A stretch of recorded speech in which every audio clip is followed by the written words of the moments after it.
Hey, welcome to the first week of the Winter Growth Series presented by me, Matt Green, and Blue Duck Lawn Care. The reason that we are making this is just to help level up the industry. It is simply to try and give back and help somebody else out. There's going to be 8 weeks. We're going to cover different things from sales, marketing, administration, production. Today, we're going to start talking about kind of the foundational step. There's no way that you could go out and build a house if you didn't have a foundation. And now I know from a standpoint that you potentially are just trying to survive. Probably under $500,000, you're struggling, you start having these bills mounting up. It feels sometimes like your world is crumbling and you're just trying to stay afloat. And sometimes you just don't know what to do. And that's totally fine. A lot of times you don't have anybody to talk to.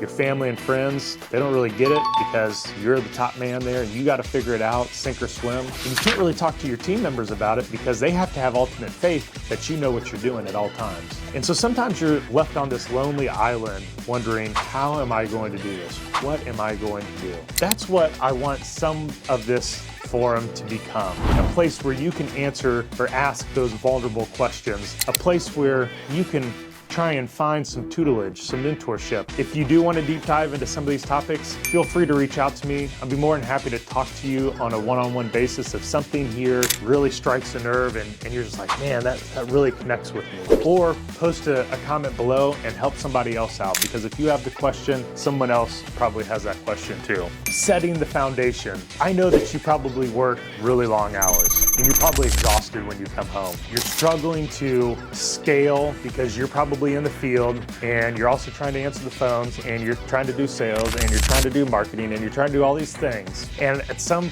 point, something's got to give. I know it's really easy to say, oh, well, this big company, they got this big because dad gave them some money or mom gave them some, or somehow they came into some money. The thing that I'm going to tell you is almost every person I know that runs a really interesting business that's big, they all started the same way you did. I started my business with $1,800 and nothing else. That $1,800 bought the mowers, that bought the marketing, that bought everything that we needed to get going. 3 really big things that I see that really hurt young entrepreneurs or people who are stuck is one, they don't have a clear vision or a plan. Why is that even important? If you don't have a vision, you don't have a path, you don't have any strategy built behind what you're doing, you're just waking up every day and just hoping to get through the day. If you don't have any plan, you don't have any vision, you don't have anything that you're marching towards, that's what you become. You become a person that is going to take money from every single person that's willing to give you a little bit of money and do this job and that job and this job and this job, and you become a jack of all trades, master of none. You eventually have to figure out how are you going to focus on a certain skill. They're super interesting businesses. They focus on a niche and they get really good at it. And some businesses in this group that have really large businesses and they do multiple things. But once they get to that size, they have different managers typically that are over those different divisions who can keep each division in line, on track, and heading towards those goals. The second biggest thing, underpriced services. The worst thing that you could ever do is go into a Facebook group and ask, hey, what are you guys charging for X, Y, and Z? That should be different for every single company because everyone's overhead is totally different. My overhead is totally different than somebody that's at $250,000. One thing that I was told when I was kind of young was price yourself like you're $1 million business, because that's where you want to get to. And the market will handle $1 million business. If you are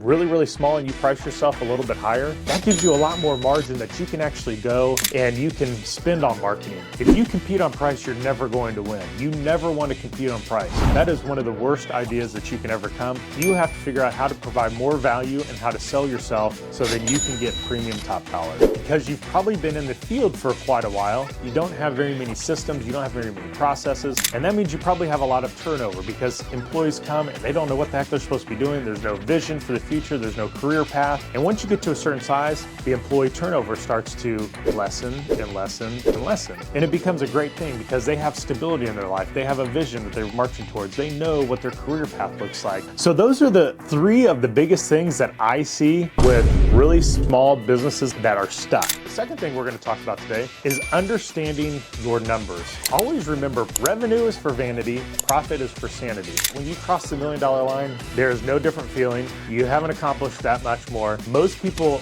push so hard to get to the $1 million mark that they sacrifice the profit that they need to be generating to to be able to support $1 million business. Do not get stuck in the rat race of, hey, I'm just trying to get to $1 million. I'm just trying to get to $1 million. And then you start pricing yourself really low to get to the $1 million because you think once you hit $1 million, that some magical fantasy land's going to appear and then you're going to be able to ride off into the sunset. So profit in our industry is incredibly important because we have a winter downtime.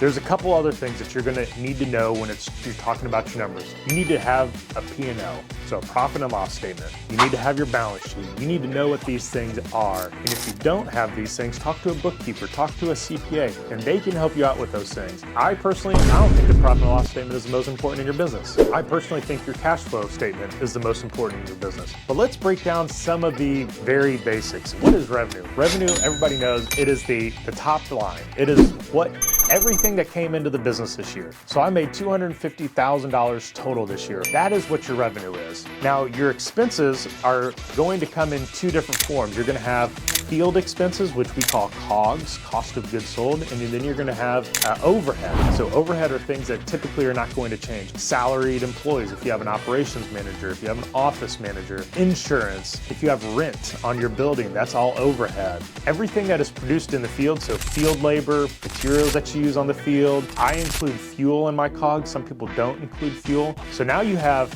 revenue, then you have your COGS, then you have your overhead. So COGS and overhead, those two things, let's just call those expenses. So if you subtract that from your revenue, you get your profit. If you're $500,000 and below, shoot for a minimum of 20% net profit. Now, when you're really small, if you're running out of a storage unit or you're running out of your house, you can have a lot higher than 20% net profits. Keep that money in your bank account because you are going to need fuel to fire this thing going. A couple things that you want to avoid when you're talking about your numbers is make sure that you are tracking all of your material. Track how much for every single job. Every single job that you do should be job costed. So if you're doing landscaping work, make sure you know every single penny it cost you to do that job, labor, materials, etc. And then what did you charge and what do you have at the end of the day? If you do all these different services, you have a couple services that are killing it, you're making a lot of money in a couple services, and then you have a couple services that are running you dry. And if you're not breaking those things out, you're never gonna know, hey, maybe I should just cut this side of the business out because I'm not making any money over here. But maybe I'm making a killing over here doing lawn mowing. Let's just focus on lawn mowing. Just because you have cash in the bank, do not think that that equals profitability. Make sure that you are paying attention to your cash flow statement. Those things are going to tell you whether you're actually profitable and if you're gonna run out of money. So if you don't have an accounting software, make sure that you get set up with QuickBooks. Talk to one of the best advice I had was when I first started, find a CPA. If you don't know a CPA, reach out. I can connect you to a couple CPAs and make sure that that CPA can use QuickBooks Online. They can transfer any reports that you need. Okay, and so the last thing we want to talk about, make sure you set SMART goals for yourself. They have to be specific, measurable, attainable, relevant, and timely. I want to reach $500,000 this year. Is it measurable? Yes, I can measure that. Is it attainable? Well, if you're going from 100 to 500, that's probably not very attainable. Well, you'll probably run out of money buying equipment to get there. Is it possible? It is possible, but you probably spent extra money, in the last section because you didn't know your numbers. Is it relevant? Obviously, if you have a target to get to $500,000 and 2 new trucks on the road, or just 2 additional trucks on the road, they don't have to be new. When you're a smaller business, I don't recommend buying new equipment. Just buy something that's going to get you by, that you can make money on. A good, reliable used truck, you can probably get one for $10,000 to $15,000, and it doesn't have to be the top of the line.